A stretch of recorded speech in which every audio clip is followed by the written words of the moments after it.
Latvānis bija pusmūža kungs, kurš dzīvoja saurup no visiem. Sabiedrību viņam vajadzēja tik daudz, cik aizstaigāt uz tuvējo ciemu pēc ikdienas lietām, kādas sāls paciņas, tabakas šķipsnas un sērkociņu kastītes. Pārējo Latvānis varēja sarūpēt savā apkārtnē, jo varena dārzeņu, augļu raža izauga piemājas dārzā, kādu medus karoti palūdza sauvaļas bitēm un avota ūdens labi veldzēja slāpes.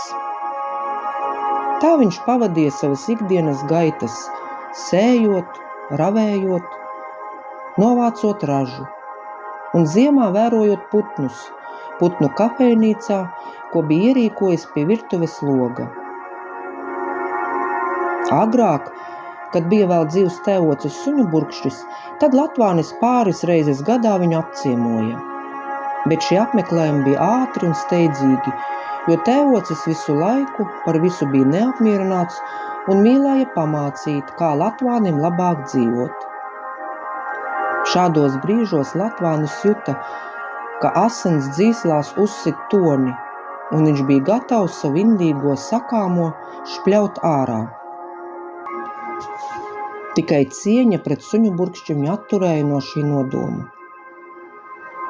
Kaut kur jau viņi abi līdzīgi bija. Abiem baltu matu cekuli un stalti augumi. Suņu burkšķim gan tas jau bija sakņupis, bet savulaik, pētot apbružātās jaunību bildes, auguma aprises varēja labi nojaust.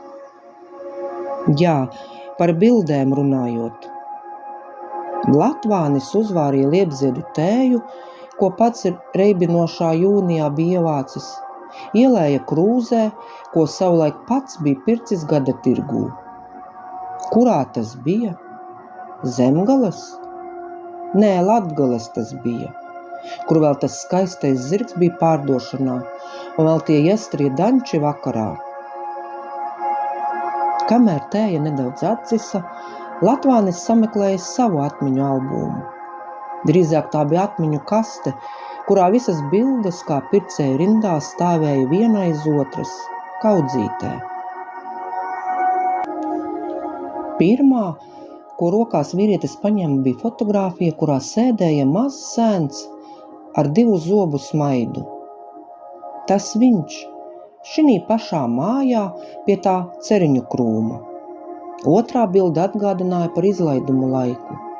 Oi, kā tas uzvalks toreiz negāja pie sirds, jo tajā Latvānis jutās kā iespīlēts vēža spīlēs. Pārējās fotogrāfijas viņš kaut kā ātri pārgāja ar acīm. Rokas un skatiens piesala pie bildēm, kur bija viņš un kāda jauna meitene. Vienā abi pludmalē, otrā pie Jāņu ugunskura. Nākamā fotogrāfija pārliecinoši rādīja, ka tajā ir Latvānis un tā pati meitene, tikai pie kaut kādas ēkas. Latvānis nobraucīja roku seju, it kā mēģinādams kaut ko aizslaucīt. Iedzers tēju, varbūt tā sajūta pāries. Vakara ziemīgie gaismas stari, vēl pirms gulētiešanas, gribēja aplūkot šo fotogrāfiju. Tajā bija Latvānis, jauns, cerību pilns. Acis prieka pilnas, mati tikpat kupli kā tagad, tikai vēl vairāk atklāja gaišās krāsas burvību. Latvāņa rokas bija apskāvušas meiteni, kura nepārprotami bija pieglaudusies savam puisim. Izteiksmīgām acīm, pelēk brūniem gariem matiem, graciozu kaklu. Bildes otrā pusē, kā kluss atgādinājums par visu redzēto, bija uzraksts. Latvānis un dzērve jauno ceļu uzsākot. Ēka, kur to varēja oficiāli izdarīt tajā laikā, bija dzimsrakstu nodaļa. Skan tā sausi kā kartupeļi ar biespienu, kad nav ko uzdzert pa virsu. Bet ko padarīs? tajā laikā tā bija. Tagad jau to jāvārdu iespējas kur tik nav. Mežā, pie jūras, pat gaisa balonā. To vienreiz Latvānis avīzē bija lasījis. Vakara krēsla nepielūdzami lika ziemīgajiem gaismas stariem doties prom. Latvānis iededza gaismu. Kaut kāds spēks vilināja turpināt baudīt atmiņu kokteili. Tur jau viņu pirmais izbrauciens kā vīra un sievas kārtā. Kur tad viņi toreiz brauca? Nu jā, tak uz to pilskalnu. Kā to sauca? Labi, nav svarīgi. Savu rindu bija sagaidījusi nākamā bilde, kuras uzdevums bija atsaukt atmiņā to laiku, kad rudenī abi lillām mutēm ēda mellenes un šo komisko skatu nolēma iemūžināt. Nezinu, kādēļ dzērvei tie rudeņi vienmēr tie mīļākie. Reizēm Latvānis nesaprata, ko var klīst pa tiem mežiem un tik žēlīgi saukt. Vienreiz pat viņš prasa, ko tu īsti gribi sasaukt? Dzērve pati nezinot, kaut kādas ilgas. Dzērvei bieži patika pieglausties Latvāņa stiprajām krūtīm, kurās viņa dzirdēja pukstam mīlošu un labu sirdi. Dzērve zināja, ka ārpasaulē Latvānis liekas tāds skarbs, nepieejams, bet patiesībā tur mājos siltums, maigums, ko pats Latvānis baidījās izrādīt. Dzērve zināja arī to, ka Latvānis strīda karstumā var palikt ass, neapdomīgs, kā saka, neaiztiec mani. Jo tad var dabūt asu vārdu straumi, kura apdedzina tā, it kā būtu izlijusi tā pati karstā liepziedu tēja, ko šovakar dzēra Latvānis. Protams, savu pārsteidzīgo un nesavaldīgo mēli Latvānis nožēloja, bet izliet ūdeni, Latvāņa gadījumā karstu, nesasmelsi. Savu kārtu, lai izceļ no kastes, sagaidīja tā fotogrāfija ar iemūžinātu mirkli no kartupeļu talkas. To Latvānis ātri nosvieda atpakaļ kastē un vāku ciet un viss. Pietiks sev to iekšējo sulu uzkarsēt, jau tā šovakar par daudzes te.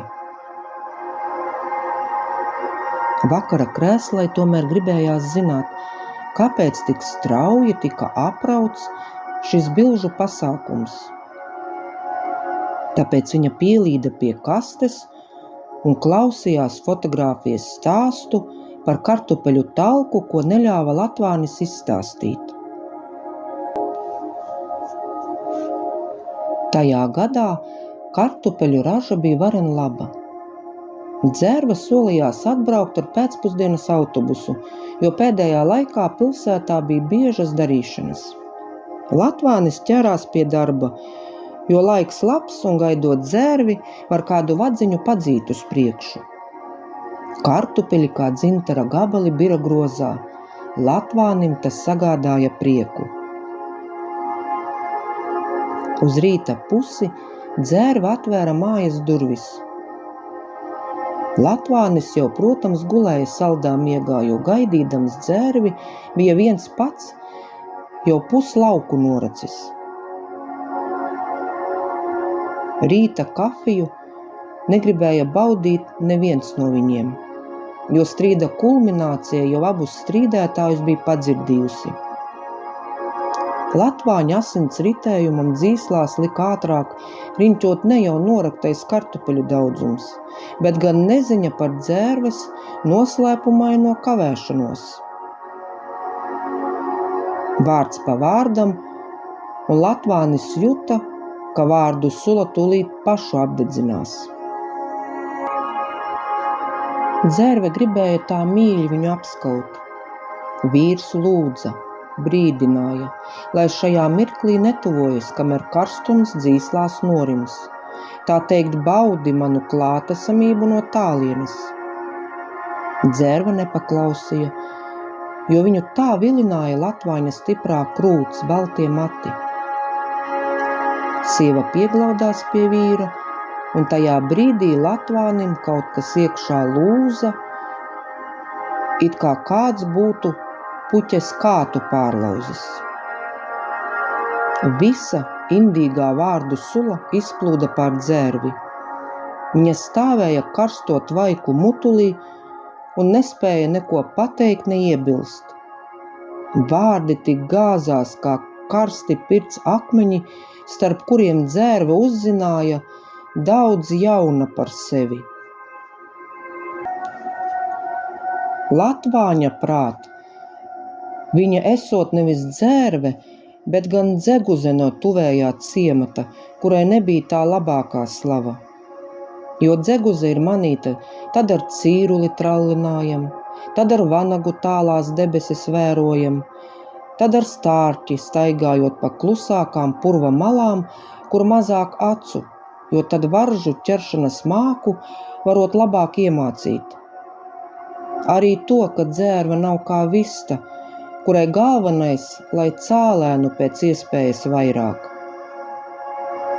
Visi šie vārdi pielipa uz dzērves ķermeņa, atstājot sāpīgas čūlas.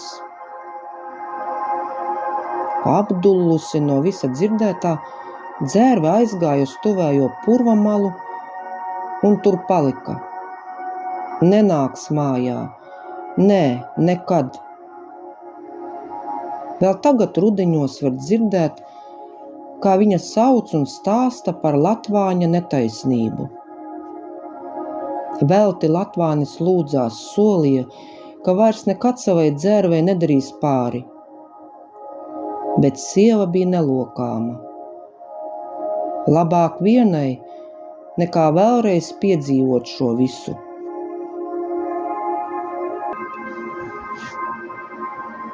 Tēja bija izdzerta, un Latvānis izgāja ārā noprovēt tabaku, ko šodien bija iegādājies.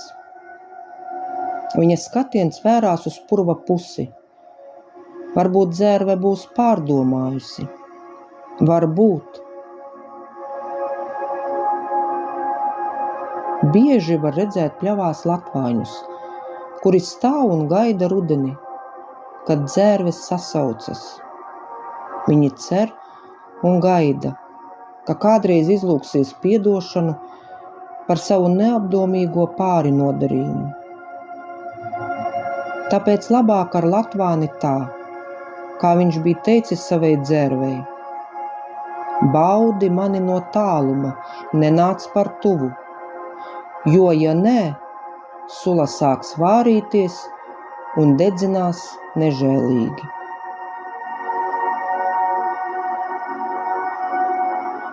Šo pasaku sacerēja un nolasīja Dace Veikša.